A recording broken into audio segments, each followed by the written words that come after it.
Pode prosseguir, mestre. Deu? Bom, então, continuando aqui. Todas as ligações tenderam para pino. Isso está representado nos elementos em vermelho. Todos os elementos em vermelho aqui estão conectados por pinos. Esse daqui não. Tá? Eu mostrei antes.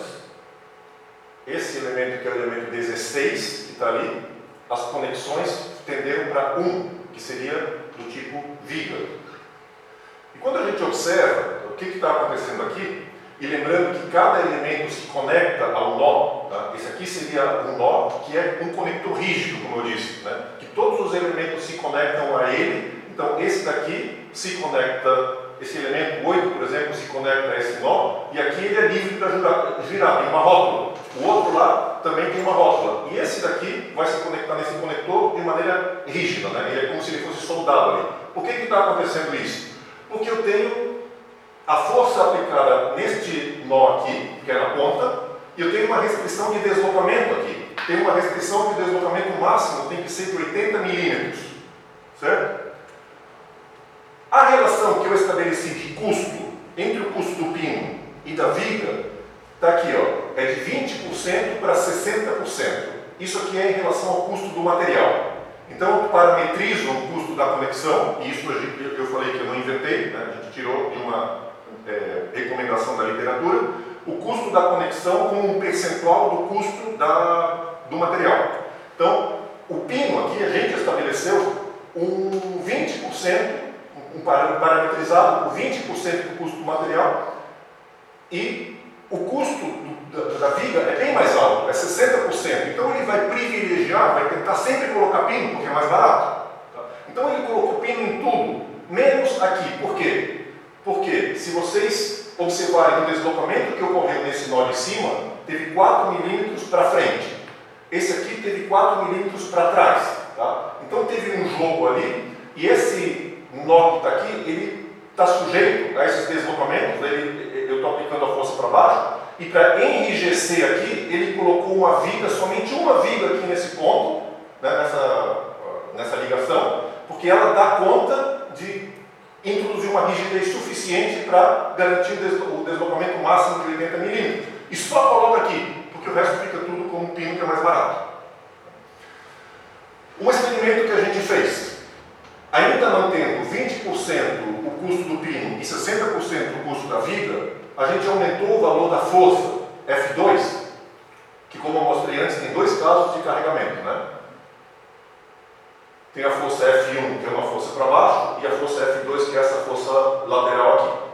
Então a gente aumentou o valor da força F2 para ver que influência isso poderia ter na distribuição do que é pino e do que é viga. E se vocês olharem aqui, aumentando um pouco essa força, esses valores que eram bem baixos dos alfas, tudo em torno de zero, já começam a aparecer alguns que são um pouquinho maiores, né? 0,42, né? Aumenta um pouquinho. E esse daqui, o 16, que era 0,9, ele deixa de ser viga. O que aconteceu aqui? Distribuiu. Tá? Tudo ficou com uma rigidez intermediária. Aqui, outro caso, a gente diminuiu a distância, o custo da viga passou a ser não tão alto comparado com o custo do pino e manteve a força de 180. Vejam que agora aumentou significativamente várias outras barras, né, conexões passaram a ter valores altos, 0,7 aqui, né, principalmente 0,5, já não são valores baixos como o pino. O que está acontecendo? Está aumentando a rigidez, está distribuindo e está aumentando a rigidez, né, das várias conexões. Por que isso daí acontece? Primeiro, nesse caso, porque colocar a viga já não é mais tão caro. Né? Então existe um trade-off. Né? Antes ele não colocava viga porque ficava muito caro.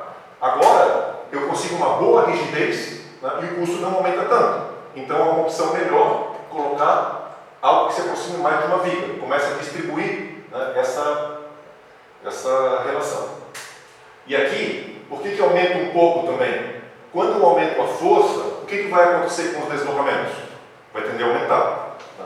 Então eu preciso de uma estrutura mais rígida para conseguir satisfazer a restrição de deslocamento, porque o deslocamento imposto tem um valor máximo. Né? Então, se eu aumento a força, a estrutura tem que ficar mais rígida. Para que a estrutura fique mais rígida, tem duas possibilidades. Ou eu aumento a área da seção transversal das barras, para ficar mais rígida, ou eu mexo na rigidez das conexões, para segurar o deslocamento. Então, quando eu começo a aumentar a força, ele começa a ponderar o que vale mais a pena. Tá? E aí, em alguns locais, ele começa a aumentar o valor da rigidez das conexões.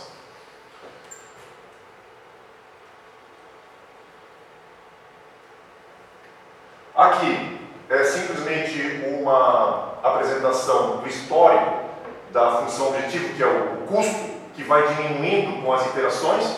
E aqui é basicamente para mostrar que existe uma convergência no tratamento do problema como contínuo. Aqui existe uma convergência, né, tratando todas as variáveis como contínuas, e quando converge, eu troco o problema de otimização para a otimização mista e passo a tratar as áreas como variáveis discretas, e aí tem um salto, né, a estrutura fica mais rígida, e aí acaba convergindo para o valor do problema misto, com as áreas discretas. Aqui a restrição a satisfação das restrições de deslocamento. Aqui, nessa primeira parte, é a solução do problema contínuo, né? E se vocês observarem aqui, a solução do problema contínuo, ele estabiliza num determinado valor, que é o limite, que é o deslocamento imposto como restrição, o valor máximo que eu permito que tenha, mas quando eu passo para o discreto, a estrutura fica mais rígida, e como a estrutura fica mais rígida, os deslocamentos diminuem. Tá? Então tem um salto para cá, e aqui eu estou numa região, aqui não estou violando, porque o deslocamento vai de zero, esse sinal negativo indica direção, tá? Sentido. Tá? Então menos 10 é simplesmente porque está num sentido ou outro, mas é um deslocamento de 10 milímetros, 20, 30, e eu tenho um máximo de 40.